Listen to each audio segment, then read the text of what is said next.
Terima kasih kehadiran Bapak, Ibu, dan para tokoh di antaranya yang dihormati, yang Bapak menyusul. Di sini saya juga memberikan kehormatan juga kepada khusus kepada Ibu Fitri Faisal yang sudah dalam kondisi sebenarnya kurang begitu sehat, menyempatkan hadir sini bersama anandanya, Ananda dari Pak Faisal Basri dan adik almarhum Pak Faisal Hasan, Pak Hasan Basri, Pak Hasan Basri beserta putra putrinya. Terima kasih Pak sudah hadir di undangan kami di sini. Juga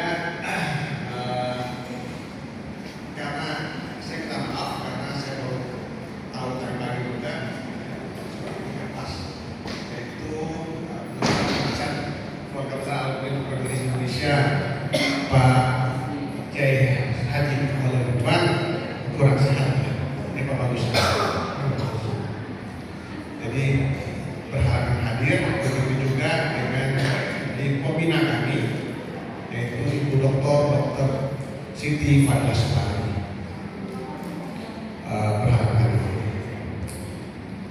Juga kepada Bapak Ibu sekalian yang tidak dapat kami sebutkan satu demi satu tanpa mengurangi rasa hormat dan takzim pada hari ini.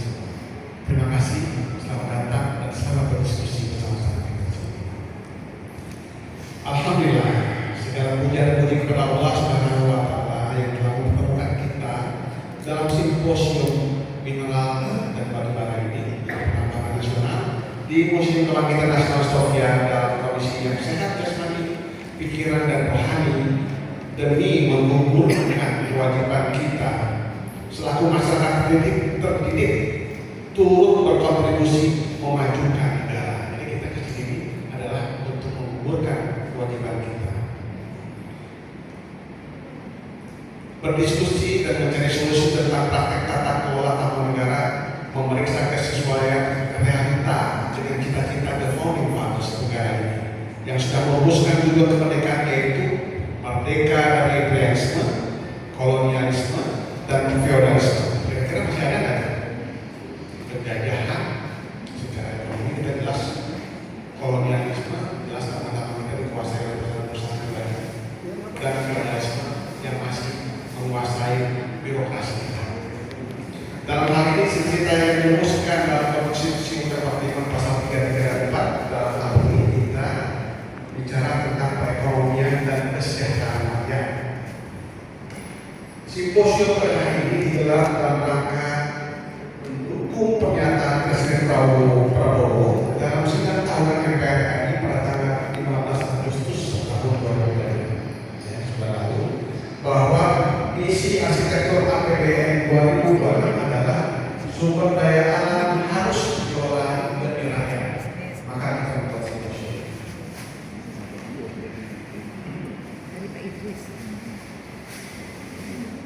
Kita tapi KDSI biasa melakukan simposium tiga kali sekali.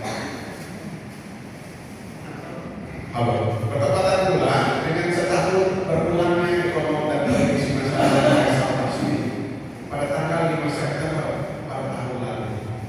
Dalam perjuangan yang menegakkan amanat Konstitusi Undang-Undang Dasar 45 Pasal 33 ayat 3 yang berbunyi, bumi dan air dan kekayaan alam yang terkandung di dalamnya dikuasai oleh negara dan dipergunakan untuk sebesar-besarnya kemakmuran rakyat.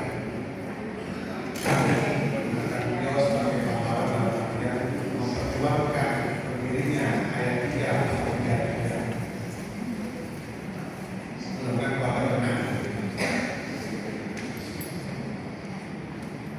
Untuk itulah hadir kepada kita keluarga almarhum untuk menyampaikan sepatah dua kata sambutan dan mengikuti simposium ini beserta hasilnya. Sepatah tubuh dilakukan perjuangan menegakkan amanat pendiri bangsa harus tetap kita lanjutkan. Maka pada hari yang sama ini tanggal 20 September kita akan menyaksikan perserian berdirinya Divisi Pengawas Keuangan Publik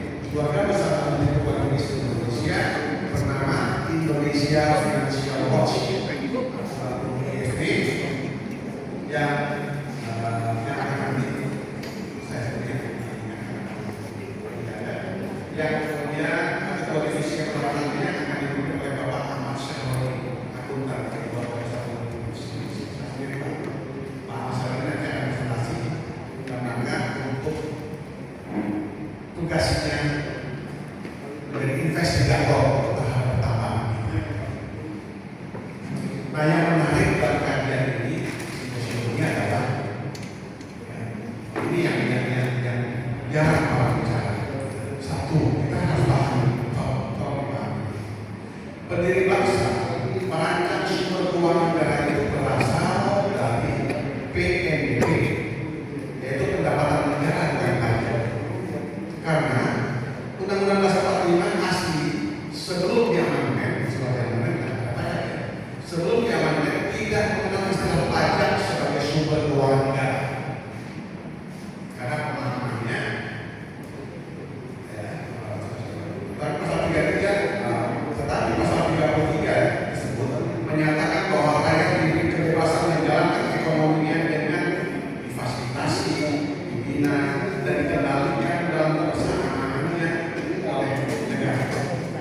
Sementara negara sendiri memperoleh keaslian dari sumber daya alam yang melimpah dan untuk sebesar-besarnya kemakmuran dan kesejahteraan rakyat termasuk operasional negara. Nanti coba dibaca ya. Tapi ada di atasnya. Bumi dan air dan kaya tanah yang di dalamnya dikuasai negara dan dipergunakan untuk sebesar-besarnya kemakmuran rakyat. Di situ baik. Nah, pajak sebenarnya adalah bentuk lain dari upeti rakyat kepada raja yang terjadi di masa perjalanan. Pajak itu tidak dengan upeti rakyat kepada rakyat. Karena sekarang itu pajak itu kita serahkan ketika kembali pada keuangan kita dilakukan oleh pinjaman luar negeri. Kalau nggak ada pinjaman nggak ada infrastruktur.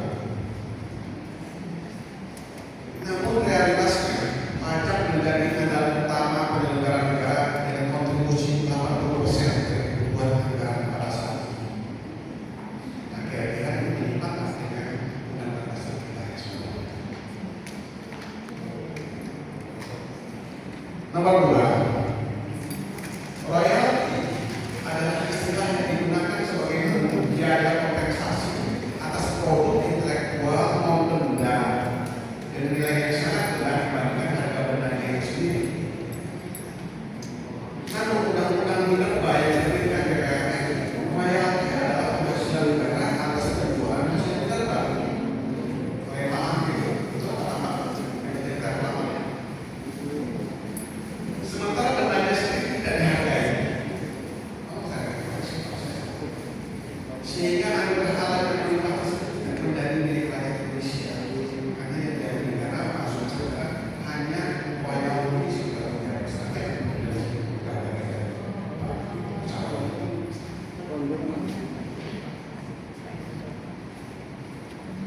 Ketiga, praktek korupsi biasa terjadi dalam negara yang berbeda. A. Tempat masuk, B. Tempat keluarnya keuangan, dan C. Tempat proses perizinan. Betul nggak? Coba. Sementara Departemen Keuangan ini memiliki 2 dari 3 pos korupsi tersebut, yaitu tempat masuk dan tempat keluar itu dikendalikan oleh Kementerian Keuangan. Sementara tempat ketiga yaitu proses perizinan sudah betul umumnya di Kementerian Teknis. Maka untuk memisahkan pos penerimaan dan keuangan, kita perlu mendirikan Kementerian Penerimaan Negara untuk